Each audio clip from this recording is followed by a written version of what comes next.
So welcome to the engagement attribute through the lens of gamification and the ExO experience. We're here to help you engage your audiences.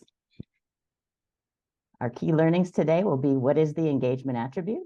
Why is engagement important for you, your team, customers, and yourself? And step-by-step recipe for success, and then what's next? And our agenda is, want to play? We're going to gamify this particular session, so get yourselves ready. I was going to say get your pens and pencils out. I guess that's a little old school. Be ready. We're going to have some questions throughout the presentation, so we're going to have you sign into a particular platform with your email only, and all you do is answer questions as they come up through the presentation, and we'll have some good prizes at the end. But the agenda, we'll talk about the ExO Angels. We'll talk about the difference between games, gaming, and serious gaming. There are differences, where to start, and what the process might look like. We'll talk about MTPs, personas, value propositions, business metrics, and drivers.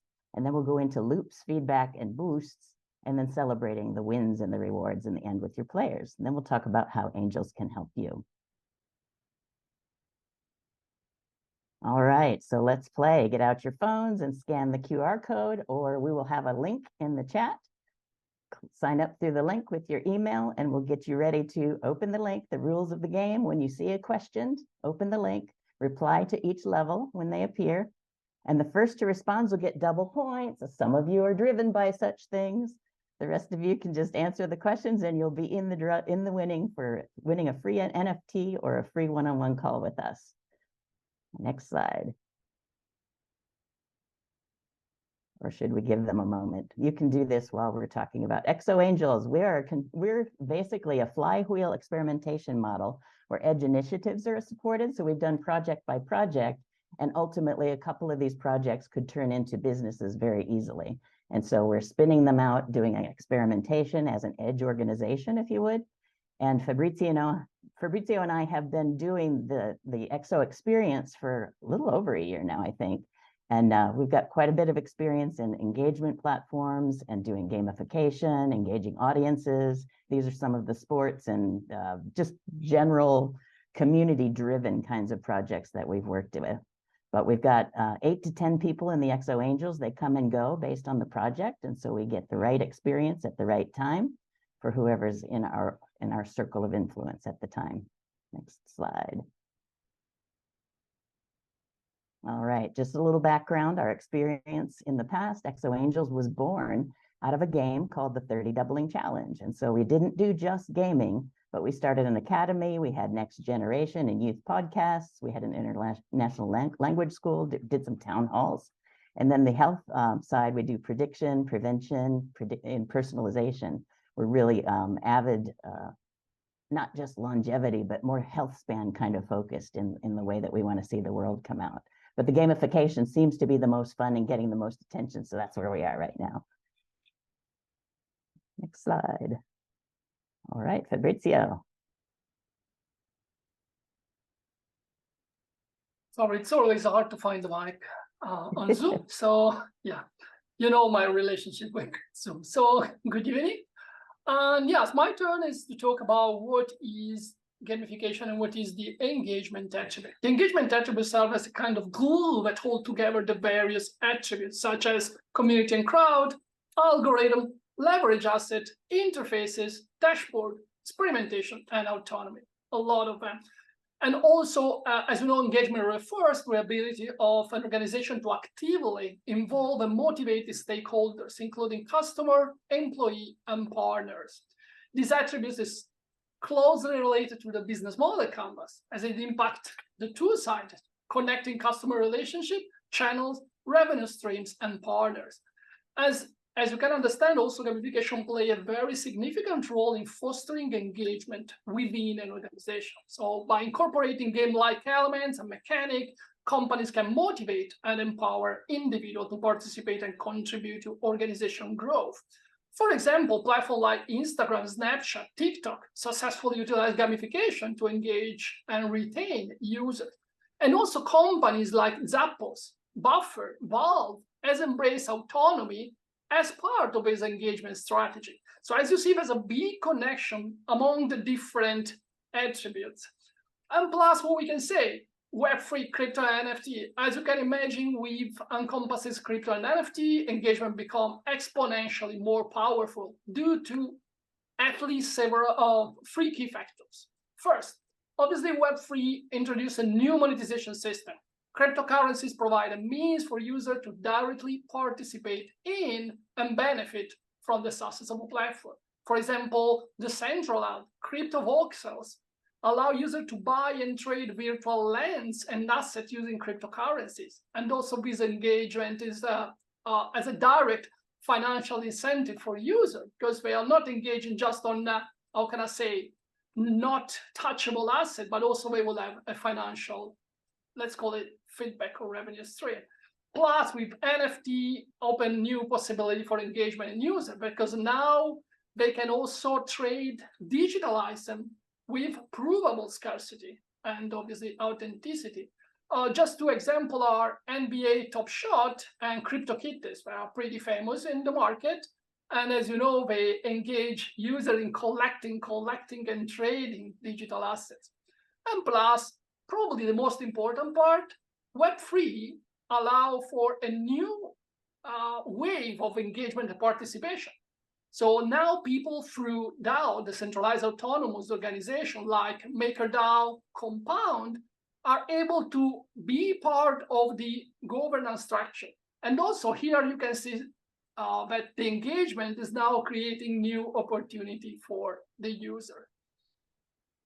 And last but not least, as written in our community Exponential Organization 2.0, engagement is the second fastest evolving attribute, obviously after AI and algorithm. And I see a lot of AI guys here in the call. So sometimes it seems like we can have a bit of fun. So let's take a look at the market. So many people think that games are for gamers. I am a gamer, by the way. And they are for young people. I'm not a young person, for example. And so it's a relative niche market. As you can see, it's the biggest market in the entertainment sector. As you can see here, today is more than $200 billion with a compound annual growth rate at 14.4%. Basically, it values 3 per the music market, 4 per the whole movie market, and finally 2.5 times the adult movie market. And also we can add 70 billion of board games and card games market as well. Sorry. Okay, so this is the first question for you. So you can now open your app or web app. And you will see a question, but clearly ask about the biggest Steam sale event up to date with quite 70 million of copy. And the question is, what is UBG? You have roughly less than 1 minute. The goal obviously is not that you need to be an expert in gaming or in Steam, but we are talking about a product, a digital product that collects more than 70 million of players. Okay, looks like we have some replies. The first one was Sasha. Okay, Sasha was super fast despite the connection. Congratulations. Okay, I see people is voting. Whenever you want, Nikki, we can close it. Nikki? Do we know how many there are voting so far? We've got. It's written in the total. No, we don't need it. Okay. We just close it. Just give them some time. Right. So like half a minute is more than enough. Yeah. Okay, 5, good. 4, 3, 2, 1. Thank you for And done. playing. Okay, so the right answer obviously is a game like Battleground. Battleground is a new type of Battle Royale, or Battleground is a new type of game that is like everyone against everyone. Okay, and again, it's not important being a game expert, but again, 70 million of copies. Probably you know Fortnite, okay? Great, Fortnite arrived at roughly 55 million copy. UBG went to 70 million copies. Pretty interesting as a market. Okay, next. So now this is the toughest slide, and there will be an answer. So talking with experts and people in the gaming market and in the gamification market, I see that there's always a bit of confusion about game theory, gamification, and serious game. So I suppose that this slide is pretty useful to just have a common background and terminology. Game theory, and I'm sure the AI guy for sure will know that, is a mathematical framework for modeling strategic interaction between rational decision makers. So basically, they provide some analytical tool to predict outcome based on choices made by players. And we call players like a game. So game theory has application in fields like economics, political science, biology, computer science, and more. Gamification, on the other side, refers to the use of game design element in non-gaming context. So basically it means applying things like point, badge, leaderboards, challenges, reward, etc., etc., etc., in business, education, fitness app, and more. Serious game, and this is the last one, are full-fledged game designed for purposes other than pure entertainment. So they are used for training, advertising, education, health, social changes, etc., etc., etc. And how they are connected. Serious game incorporate gameplay and game techniques, gamification, and serious game. Oh, let's say the biggest, the most important includes game theory. Some of them are just pure gaming, so you don't have to worry. But very close relationship among these three, let's say, points. And this is basically how does it work. So these are the three different areas. And we will talk mainly about gamification and serious game today. Okay, and here an interesting example of the game theory. I'm sure some of you know Nash or read about Nash, or at least saw the movie, A Beautiful Mind. And here there are very interesting example of what is a game theory. Network traffic rules, for example, is a typical game theory. Blockchain network equilibrium protocol is based on game theory. And also, say the easiest, what everyone knows is the zero-sum game. And the new question for you, it will be on your screen in some seconds, is which of these is an example of a serious game? Again, less than 1 minute. Okay, the first one is again Sasha. Sasha, you are too fast. There's something wrong in your connection today.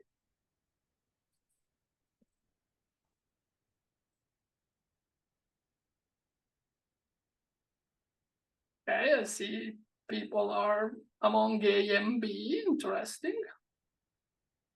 C and D are not popular on this round. No. We're coming up. Good. Good. Nikki, as always, when you want, we can close it. All right. Countdown. 5, 4, 3, 2, 1. Got one in at the last second there. Yes. So the answer is that serious games use game for, as we say, utilitarian purposes like learning rather than pure entertainment. So a surgery simulation to teach medical students is the perfect example how you can use game for serious skill development. Great. Engagement and gamification. Here again, there's a bit of confusion. So we will make a very, very easy an example, taking two applications. They do the same stuff. Push you to run. On one side, the left side, you have Adidas Runastic. It's a very famous application, million of downloads. On the other side, you have something called Zombie Run. Let's go with the first one, Adidas first. It's a very serious app for runners when you can add your personal goal, connect with a community of runners, listen to advices from professional athletes, get your own badges, even if this is not exactly the goal. So how does it sound? I mean, for me, I have to confess, it was pretty boring. But at some point, what happened? I mean, when you go through an app store and try to find, okay, what will be the next running app that will convince me to exit at 2 degree during the day, you will see a lot of apps, and most of them are basically the same. But at some point in the app history, recent app history, a startup come up and they designed something called Zombie Run. Zombie Run is a full engaged and gamified running application. The whole app is built around the role-playing game concept. So basically you are teleported in the middle of a zombie apocalypse. You need to run from point A to point B to accomplish different missions and save your life. And around you, the landscape is changing. You are now running through dangerous zone, and while running, you will hear creepy sounded, and at some point, zombie will spot you, and they will approach you. So we'll see the sense of urgency. You will hear zombie sounds behind you, and you have to run faster and faster. This is the idea behind the app. Plus, you can collect various items, build your own base, connect with other runners, etc., etc. Whole the experience transform you in what we call role-playing character. And obviously, there's a lot of fictional design in it. It's pretty interesting. And the third question for you now, sorry, a lot of questions, but we don't want to make it too boring. So if you take a look at the Zombie Run, and if you look at the different, let's say, game mechanics they can use, from the short story I told you, what do you think is the mechanics they are using today to keep players motivating, keep running, keep running, keep running?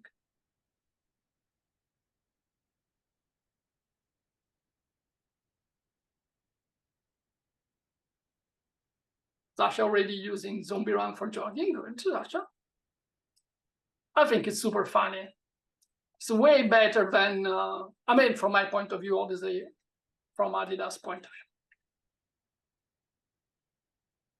view. Okay, good. Right. We have a lot of vote. Can we stop, Nikki? Yes, countdown. 5, 4, 3, 2. You already erased it. 1. No, don't worry. It will take a couple of seconds. So it's when you start the countdown, it's going correct. Okay. The correct answer is they use all these gamification techniques. Daily challenges to encourage regular running and progresses, unlocking new audio story and content. We are going to add such a keyboard away from, yeah, I agree. She's too fast. And reward progressing incentive, social leaderboards, and also putting them together, all these techniques, they create a very, very intense game experience.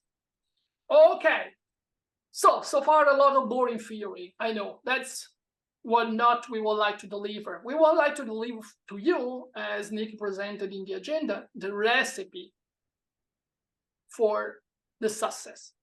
So first rule you should keep in mind is that we will talk about human-focused design. All gamification frameworks are built around this precise concept. So basically, our goal is to understand the user behavior and somehow come along with them and go with them, follow them, and give them something to do. And when I say frameworks, because obviously, usually we're talking about octalysis, even later we will show some slides, but there's a lot of great frameworks. For example, one of my favorites is called Fraggle, Framework for Agile Gamification of Learning Experiences. Another one is PBGL, similar to the game, is Framework for Personally Based Gamification. But the goal is always the same, optimize people, feelings, and motivation. This is the goal of this framework and the gamification. And obviously, we will learn from the game market to design techniques. And why we learn from them? Because they spent years and an impressive amount of money to create this, to master the ability to entice people. And often, even without a purpose, there's a lot of game without a purpose that anyway will keep you with your eyes on the screen and keep you busy for a long time. So now it's time to put aside your bias around the gaming market and recognize that you can't become the first market in the entertainment sector without very solid capacities. And they have it, because to have a great game, the list of the ingredients are pretty interesting. As you see, on one area, you need to ensure engagement, and you have game mechanics, motivational psychology, behavioral economics, technology platform, neurobiology, and neurolinguistic, and also UX UI. And on the other side, you need to generate a ROI. And so it's very important you have a clear business system and metrics in place. Otherwise, you will just playing something and not applying gamification. Okay, now let's go deeper into how to. So Nikki, it's for you now. All right, so we're going to be going through the entire process of this game technique. So if you take a look at these slides, maybe write them down. These are how we're going to get you through getting either yourselves or your clients and teammates to the next level. So epic meaning and calling is the first and foremost. If you move the slide, there we go.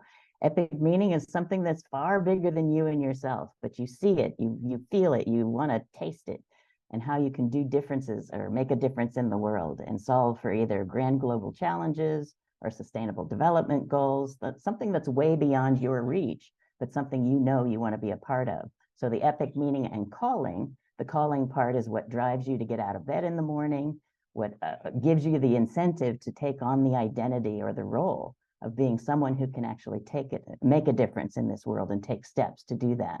Next slide.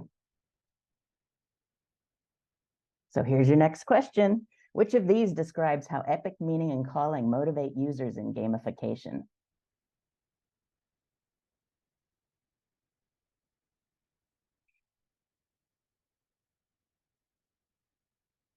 Four possible answers. Think about what we've been sharing. And Nick, you have the responsibility again to stop answering face. We need some votes before we stop. Yes, Here we go. sure. We got some. All right. A little bit more. Got some thinkers in the group. All right. Here's the countdown. Click something. 5, 4, 3, 2, click 1. Good. And this time the correct answer is epic meaning and calling refer to leveraging a user desire to be part of a cause larger than oneself and find greater meaning. Gamification then aligns to the user value and may then feel part of an epic mission, utilize this motivation and motivational drive. And we will go deeper into the drive later.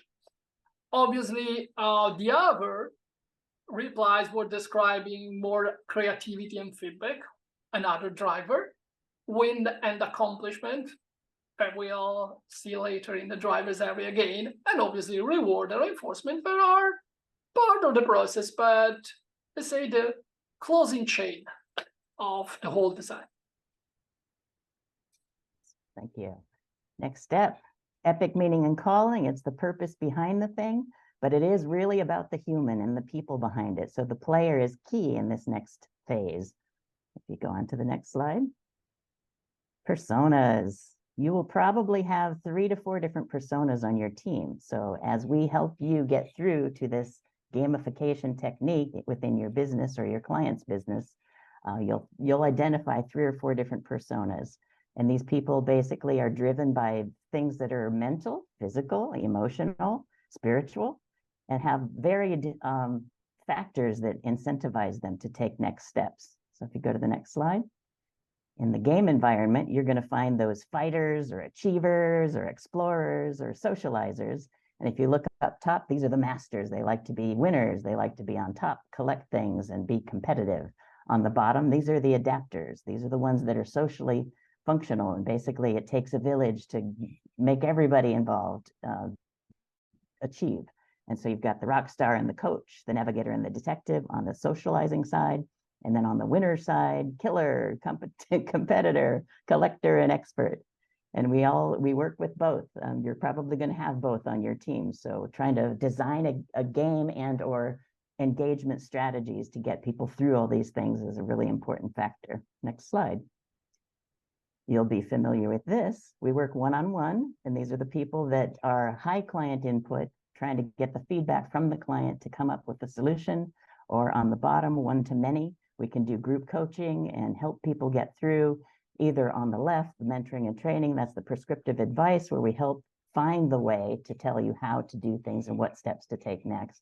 Or on the right, non-prescriptive, it's more pulling or extracting the brilliance from you and your team already and getting that to make the decisions for you. And so you're self-sustaining after that. Next slide. And this is your unique value proposition. And basically what we do is on the right, we work with you to get your persona. And these are several different personas. We did this with the Open EXO experience. And we had, I think there were a dozen different personas, and we boiled it down to 4. But you start with, on the bottom right in the pink, the pains. What are the pains of this persona? What can we solve for those pains? What pain relievers can we provide to get them to be at their best? Up top on the right, gains in the green.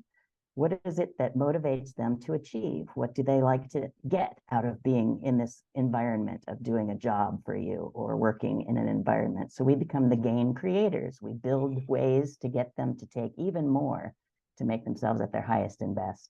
On the right, the job description or the role that they take on or the thing that they choose to do in their lives. We become the ones that provide the tools, the products, or the services to help meet those needs and keep them in that engagement or that enrollment of being an employee, a team member, or a constituent that serves to a greater purpose. Next slide. And so the next step would be the business metrics. So over to you, Fabrizio. Thank you. Yes, because our goal when we design a gamification experience is basically to connect players with business metric, obviously through epic meaning and calling. This is our main goal. And this so is very important. We are able to define business metric. So what metrics? The typical question is what I must measure, where I should start, how many measures do I need? And obviously if I talk with me, I'm definitely the wrong interlocutor because I would like to measure everything. But obviously you need to make a choice at the beginning, especially at the beginning. Oops, sorry. Whoops. And in a gamified system, basically, we want to measure user engagement, track progression, understand monetization metrics like monitor revenue or retention, social metrics to reveal viral growth, performance metric, etc., etc. But to make things very easy, we should say that we have 2 main types of metrics, business and gamified metrics. On top, you have the business, so monetization, conversion rate, average revenue per user, whales, dolphins, minerals, percentages, churn rate. On the social metrics, you have virality, sharing, referrals. And on the performance, usually sales, leads generated, customer service case resolved. On the engagement, so the pure, let's say, experience point of view, we will have user engagement, daily, monthly active users, retention rate, session length, idle time, and of the progression as well, levels achieved, content consumed, quests, missions, or challenges in the previous game completed. And in case of doubt, my suggestion is really my humble point of view is this book will save your life. It's an amazing book. The title is already tells you everything, measure what matters. So it will help you to, on a list of 100 metrics, choose the 10 or the 5 most important for you. Okay, and this is the example of Open EXO experience, as we mentioned. So we are measuring the daily activity, we measure the leveling, so how people move through level, and also the content consumed in terms of levels achieved. For us, they are very connected. Plus, we have different metrics, both on the pure revenue point of view, so how level move through levels, through subscriptions, and on the other side, from the engagement point, as you see, action per day, challenges / quest per day, etc., etc.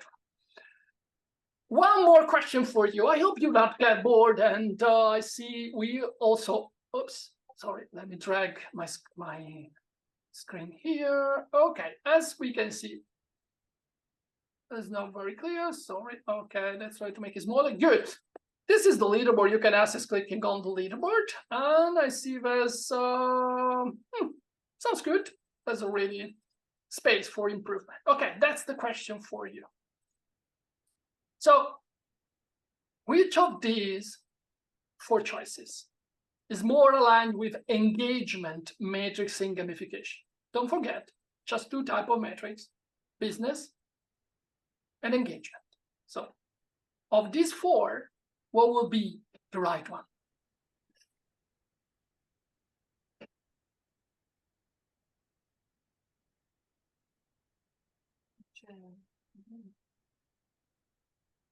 Can you see the question? Please, someone thumbs up. Yes. Okay, thank you.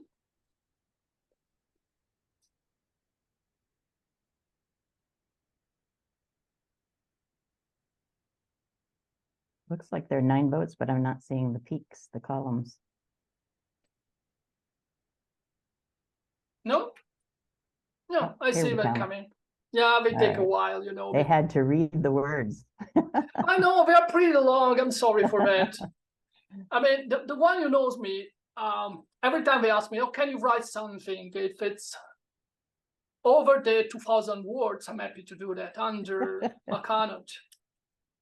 Okay, a couple more clicks. We're going to do the countdown. 5, 4, 3, 2, 1. Good. And so, as we say, engagement matrix focuses on tracking user participation, activity, and usage with the app or the experience we design. So the number of daily logins for us is the correct answer because measure how often user engage with the system. In contrast, obviously, we have very nice business metrics like a return on investment is definitely a very interesting metric for business. Conversion rate is, again, is a business metric tracking how many users perform the desired actions. And then virality and sharing is more related to business metric again, because it shows how our user engage with the social area of the app, so the interaction, and then is going into the marketing and not directly into the engagement metrics. I know that sometimes the distinctions is not very clear, but the more you will play with them, the more it will get easier and easier to apply. Okay, so we saw player, we saw business metrics. We have a question here, Michael. Oh, okay, Michael, see you next time. So, and now our goal is connect the player, as we say, through desired action and how it will happen. So first of all, what are desired action? Desired action is the typical term used in Ectalysis, but in other frameworks, they are called desired outcomes, steps, and basically they refer to the behavior that a company or a product wants to encourage and reinforce. These are the key actions that will drive business result, okay? And in the slide, you have some example of desired actions, so I don't have to read them, they are very clear. So for running is get out and run. This is the desired action. Download a new content. This is another desired action, okay? Desired action are designed around, in the Ectalysis, 8 main behavioral drivers. What does it mean? It means that you can design 8 different drivers that impact on the user behavior. And some drivers are on the left brain, some are on the right brain. What does it mean? We call them extrinsic or intrinsic motivators. We will not go deeper into that because, as you can imagine, it will take hours to talk about drivers and the different area. But just for you, you know that these are this behavioral map, and on top of the behavioral map, we put the desired action.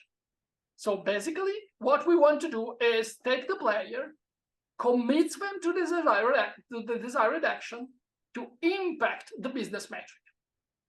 Okay? That's it. Oh, sorry, that's it. And this is the beauty of design, where we can connect together all these elements in our battle plan and see that every action is connected with a driver, every driver is connected with a behavior, and every behavior is connected to a business metric later. It's pretty tough, but don't worry. Okay, I think it's quite the last question, this one. And this is pretty tough and says, what is the best way to describe and apply a desired action in a gamified experience?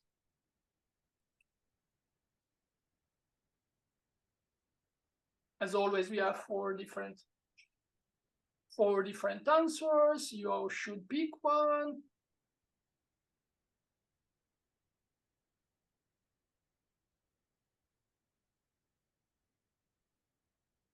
Okay, good. We already have some votes. 6 people already. Good. All right, get your votes in.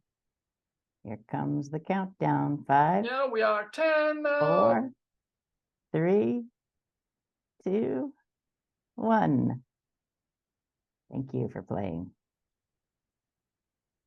Sorry, I didn't stop it. Good. Got somebody in. Yes. Awesome. And I need to get rid of this Zoom bar. It's always in the wrong place. Good. So, what was the correct answer? The correct answer is that best practice is to first identify the specific user action you want to motivate, then map it to the relevant driver that you can trigger the behavior you choose. Points and level, not necessarily need a specific behavior. Unpredictable rewards can motivate, but they don't specify an action very well, so they are pretty vague, let's say. Social sharing is very good, is a core motivation for someone, but on the other side, it depends on the type of player. So again, suggestion is always start with the player, align with the epic meaning, and connect with the business metric. That's basically it. Oh no, we have feedback metrics. I think we are a bit late. We will try to run more. Okay, feedback loops. What is a feedback loop? This is very easy to understand. Feedback loops and boosters basically are 2 main elements in our deck to push the player, kindly push the player a bit more through the desired action. Feedback loops are typical gamified, let's say, design techniques, like giving you a direct feedback, like see your bars growing, see your points growing, get, I don't know, level up, progress bar, leaderboard. That's immediate feedback. While boosters are elements that amplify the feedback loops to re-engage the user. For example, badges for first purchase, writing first review. This kind of incentives will give you a booster, as we call, so a further push. And the goal of the boosters, again, is to trigger desired action. And there are some examples I already told you. Sorry, we have a bit late. Basically, what we want to show you here is that the feedback mechanics are in the middle, because the player can track through the feedback mechanic their progress, and at the same time, feedback mechanics will trigger desired action. This is quite a last step in the perfect design for a gamification experience. Nikki, it's about you, win state. As we come into the end cycle of this particular game technique, I wanted to talk about rewards leading to the win state. So as the history would say, the 30 doubling challenge was the birthright of ExO Angels. And what we did was we set out to try to prove that finding the knee of the curve is really tough. So if you're in a business and you're trying to advise someone to go for doublings, because 1 to 30 doublings is up to 1 billion times, which is, multiple times around the world, rather than 30 steps across the room. So 30 metrics, linear metrics is just 30 feet or meters instead of doublings. And so what we did was we built in these game techniques where we allowed people to take those 24 steps, because you'll look, 24 steps to get to the knee of the curve. It's almost like nothing's happening. So we had to do something to keep people engaged, and we succeeded. So at 24, you'll see 6 more steps get you from 1 to 10,000 or 100 to 10,000 in this particular case. Next slide. I'll try to speed through this. We have Q&A coming up. And this is the 30 doublings. What we did was we also incentivized people along the way. So those first 24 steps had rewards. And so it kept people engaged, kept people doing things with and for each other, which was a motivator in and of itself, humans together, right? And so on the right, you'll see the leaderboard. This is the bottom of the leaderboard. We had 50 out of 100 people make the 10,000 tokens as their reward. And this was back when the token was trading for $1 per. So it was like, yeah, that's pretty good deal. And the people that didn't fell off pretty rapidly, as you can see. Next slide. So come full circle, we are now into the OpenEXO experience. And you'll see on the left, these are experience points that put people on the leaderboards in their varied tiers. And these are tiers that have varied levels of engagement with the book, the platform, the attributes from the book, and the methodology, and also social engagement with each other. So we meet and greet and do things together. So it's like a community in full. And what they do is also make rewards from the standpoint of NFTs. We've got the EXO Hero NFTs, which are now going for, we're valuing them at roughly $150 because we're going to have engagement down the road once they launch. We also had these superpower cards that you can combine to make even special superpowers. And then they also give you advanced levels of gamification or points mechanisms. And then you see the EXOS token on the bottom. We also paid in EXOS tokens for certain behaviors, and that also will be joined in the pool of the exchange. Next slide. And so this is another example of the exponential curve. This will show you how people are taken through varied steps. So up top, you'll see each of the quarters, if you would, where people were moved through the maze of getting to an end result that was useful and required. And so on the bottom left, you'll see it's the activity levels that would go up on a daily basis, keep people engaged, keep people coming back. On the right, the experience points. And this is just another depiction of how it reinforces keeping people engaged, humans that are meeting their needs of wanting to do good in the world and basically live for their purpose. And this is an excellent tool to get them to be engaged. Next slide. And so come complete, the rewards embed into a win state, which then completes this game technique, which reinforces the player committing to desired actions, tracking feedback mechanisms that trigger those desired actions that result in impact of business metrics, and then the rewards and win state, which is just the cycle that we can repeat, rinse and repeat over and over again. Next slide. All right, last question. You said it was the last question, Fabrizio. Here's a surprise. Last question. What's the best way to design rewards and win states in a gamification process?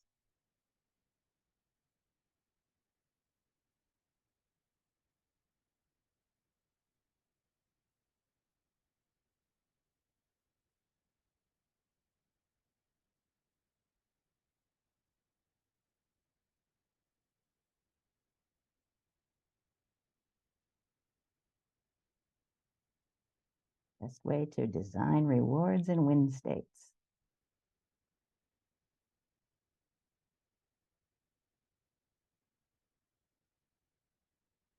Couple more minutes.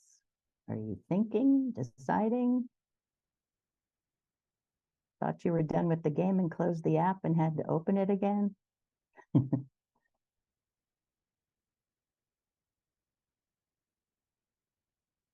We're wanting to get to the Q&A, so the countdown will begin. 5, 4, 3, 2, 1. All right.